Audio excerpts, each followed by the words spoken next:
Hi, welcome to Bollywood junction.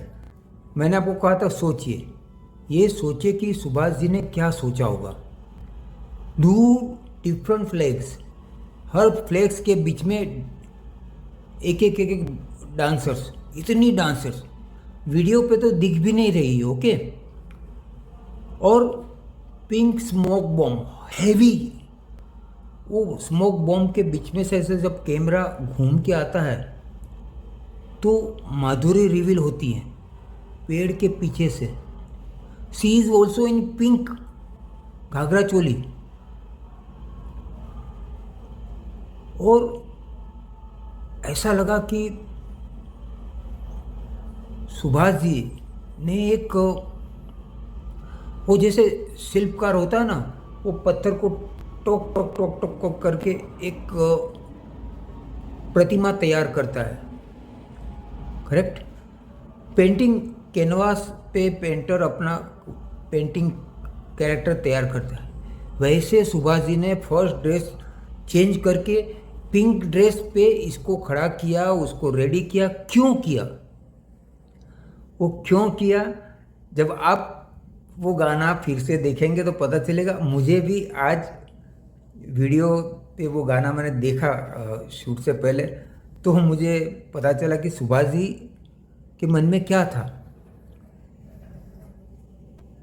सारे pink atmosphere के बीच में सुभाष जी ने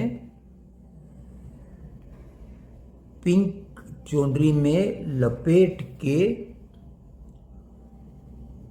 आने वाले जनरेशन के लिए, इंडस्ट्री के लिए, ऑडियंस के लिए एक छोटी सी नन्ही सी sweet Barbie doll Madhuri Dixit पेश की। क्या विजन होगा सुभाष जी का। वो तब ना मुझे पता क्या, मुझे समझ में भी नहीं आता, किसी को समझ भी नहीं आता। आज पूरा विजन फिर से देखा तो पता चला इतने सालों के बाद। What a great musician, what A maker. वो गाने की लाइन आपको याद दिलाता हूं। जैसी वो आती है ना कैमरे के सामने पीछे पिंक धुएं से, तो कहती है कि मैं कुछ ना जानूं इससे ज्यादा, तू मेरा मोहन में तेरी राधा। फिर अनिल की लाइन आती है कि जीवन नहीं इतना सादा, कैसे करूं तुमसे कोई वादा। माधुरी कहती है वादे है झूठे सच्चे हो तुम, जैसे भी हो बड़े अच्छे हो तुम।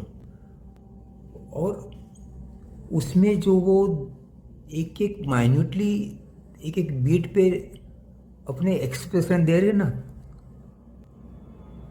It's cute, it's a cute expression. मतलब उस टाइम पे जो जवान लोग थे ना, मतलब उन लोगों की मतलब धड़कन मिस हो गई होगी।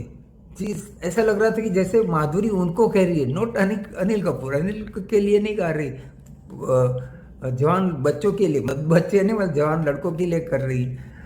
वो जो एक्सप्रेशन उसने दिए, फिर वो पीछे जाती है, पीछे जाके फिर वो डफली है, डफली के साथ मनमोजी हो तो वो मौज करो जी ऐसी जो वो मोमेंट करती है। और फिर कहती है कि सजनों के सजन करो कोई जतन, करो कोई जतन जल्दी हो मिलन। ओह, और अब लोगों के लिए एक सचमुच नई ड्रीम गर्ल पेश हो गई थी। फिर मैं सोचता हूं कि pink atmosphere, pink dress, pink Madhuri, pink expression, तो ये क्या माधुरी ऐसे बन गई? नहीं, ये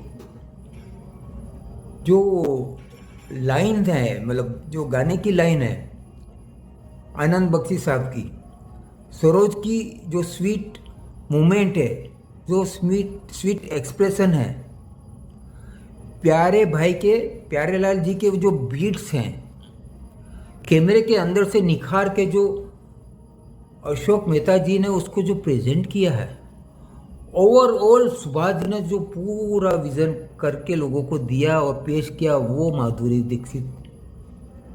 तो माधुरी दीक्षित को बनाने में कितने लोगों का हाथ था? क्या माधुरी ऐसे ही बन गई? खैर, वैसे देखा जाए तो ये हाथ तो बाकी लोगों के लिए भी होते हैं, तो हर कोई क्यों माधुरी नहीं बन सका, है ना? हिट क्यों नहीं वो बन सका और अभी तक सस्टेन क्यों नहीं कर सका? तो वो क्रेडिट तो माधुरी को ही जाती है, 100% माधुरी को जाती है। तो ये बहुत अच्छा गाना ओवरऑल हुआ और काफ़ी चीज़ सीखने मिली। आपको मैं कह दूं कि ये दूसरा अंतरा था। पहला अंतरा चांदीवली में होता है, जो बाद में होगा। दूसरा ये है, तीसरा फिर चांदीवली में होता है, जो इसके बाद लगता है। तो जनरल पब्लिक के लिए कह रहा हूँ कि गाने की शूटिंग हमेशा इसी तरह से होती है। कोई एक क्लोजअप कई बार 6 महीने के बाद कोई फिल्म सिटी के कोने में लिया जाता है और फिर यहाँ लगा दिया जाता है। ऑडियंस को ऐसा लगता है कि सब एक साथ हुआ होगा, बट ऐसा नहीं होता। प्रेजेंट एक ही तरह से किया जाता है, एक साथ किया जाता है, बट शूटिंग अलग अलग होती है। उसके लिए कई लोगों की मेहनत होती है, कई लोगों के एफर्ट्स होते हैं, और तब जाके एक अच्छा गाना बनता है जो आप एंजॉय करते हैं। तो फिर हम इसकी बात आगे बढ़ाएंगे, नॉट दिस गाने की बात, माधुरी की बात। माधुरी की बहुत सारी बातें हैं राम लखन की, वो बात करूँगा मैं नेक्स्ट एपिसोड में।